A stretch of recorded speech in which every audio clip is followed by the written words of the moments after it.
Il était une fois, dans les rues brumeuses de Londres, un éboueur nommé Reginald P. Scrubin, ou simplement Ruggy pour les amis, et, franchement, tout le monde. Ruggy n'était pas l'éboueur typique qu'on imagine. Bien sûr, il portait la combinaison orange fluo et traînait derrière lui une poubelle qui semblait toujours sur le point de rendre l'âme, mais il avait quelque chose de différent. Quelque chose qui le distinguait de ses collègues qui se contentaient de leur café tiède et de leur plaisanterie matinale. Ruggy, lui, avait des rêves. Mais pas des rêves communs comme « un jour, je serai le chef éboueur ». Non, Ruggy rêvait de yachts, de villas en Toscane, et de caviar à volonté.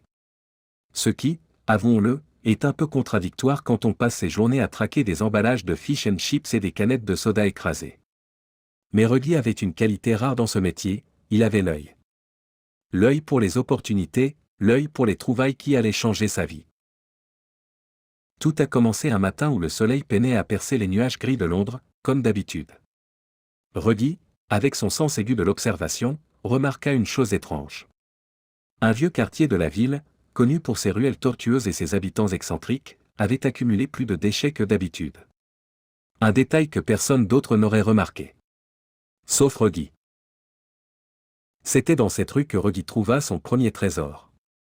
Un sac poubelle lourd, déposé de manière inhabituelle devant une maison qui semblait sortir tout droit d'un conte de fées, toit de chaume, porte en bois massif, et un jardin si petit qu'il aurait pu tenir dans une boîte à chaussures. En fouillant dans le sac, non pas par besoin, bien que Ruggy n'ait jamais dit non à un petit extra, mais par pure curiosité, il tomba sur un objet étrange. Un vase en porcelaine, visiblement ancien, avec des inscriptions qu'il ne comprenait pas. Loin de le jeter comme tout bon déboueur l'aurait fait, Ruggy, sentant qu'il tenait quelque chose de précieux, décida de le ramener chez lui.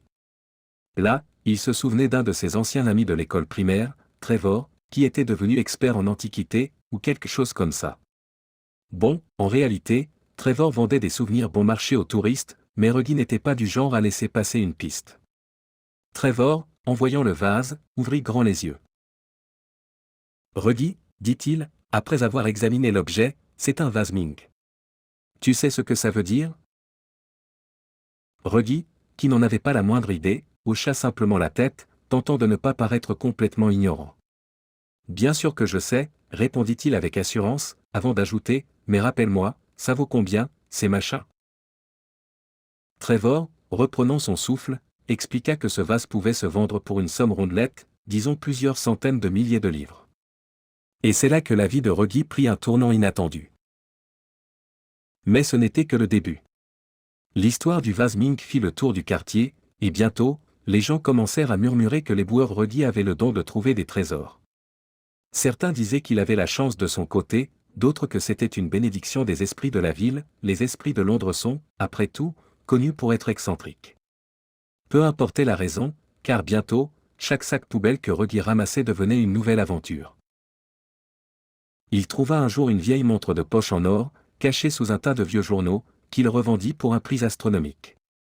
Une autre fois, ce fut un manuscrit perdu d'un auteur célèbre, il ne savait pas lequel, mais les experts en littérature s'écharpèrent pour l'acquérir.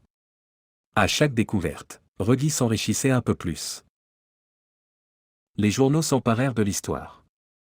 L'éboueur au trésor, titrait le Times, tandis que le Daily Mail écrivait, avec son sens habituel du sensationnalisme, Ruggy, le millionnaire qui fouille vos poubelles. Les émissions de télévision voulaient toutes son témoignage, et on proposa même à Ruggy d'avoir sa propre émission de télé-réalité, une sorte de Storage Wars des poubelles. Mais Ruggy, lui, ne perdait pas de vue son objectif, devenir riche, vraiment riche, sans se laisser distraire par la célébrité. Avec le temps, Ruggy fit un autre choix stratégique, il arrêta de travailler en tant qu'éboueur. Oh, il aimait toujours ce métier, mais il avait réalisé qu'il pouvait faire plus en se concentrant uniquement sur ses trouvailles. Il embaucha quelques anciens collègues pour faire le travail à sa place, leur apprenant l'art de fouiller les poubelles avec soin, tout en leur versant un pourcentage sur chaque découverte. Ruggy devint ainsi non seulement riche, mais aussi patron. Et pas un de ces patrons mesquins, non. Ruggy était généreux, veillant à ce que ses employés bénéficient aussi de cette chance unique. Un jour, cependant, alors qu'il fouillait un tas d'objets en apparence sans valeur dans une ruelle sombre, il tomba sur quelque chose de vraiment inhabituel. Une lampe en laiton, recouverte de poussière, mais ornée de pierres précieuses. L'instinct de Reggie lui souffla que cette lampe n'était pas comme les autres. Il la frotta machinalement pour en enlever la poussière, et, comme dans un conte de fées, ou peut-être juste dans un rêve bizarre, un génie en sortit. Pas un génie gigantesque ou effrayant, mais plutôt un génie qui ressemblait étrangement à l'oncle Phil, son vieil oncle acariâtre, en plus souriant. « Merci de m'avoir libéré », s'exclama le génie, tout en s'étirant. « Je suis le génie des éboueurs. Tu as droit à un souhait, mais pas plus. Désolé, les temps sont durs même pour les génies. » Reggie, qui avait vu assez de films pour savoir comment cela fonctionnait, réfléchit longuement. Devenir plus riche ? Peut-être, mais l'argent ne faisait pas tout, n'est-ce pas ? Devenir célèbre ?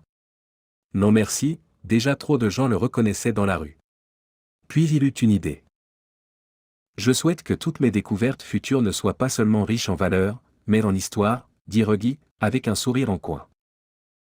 Le génie, surpris par ce souhait inhabituel, hocha la tête et disparut dans une petite explosion de confettis, qui, fort heureusement, était biodégradable. À partir de ce jour, chaque découverte de Reggie fut accompagnée d'une histoire incroyable. Il trouva un tableau qui, selon la légende, avait été peint par un artiste fantôme, une bague qui portait malheur à tous ses propriétaires sauf à Reggie, et même une vieille radio qui ne captait que des émissions de l'au-delà.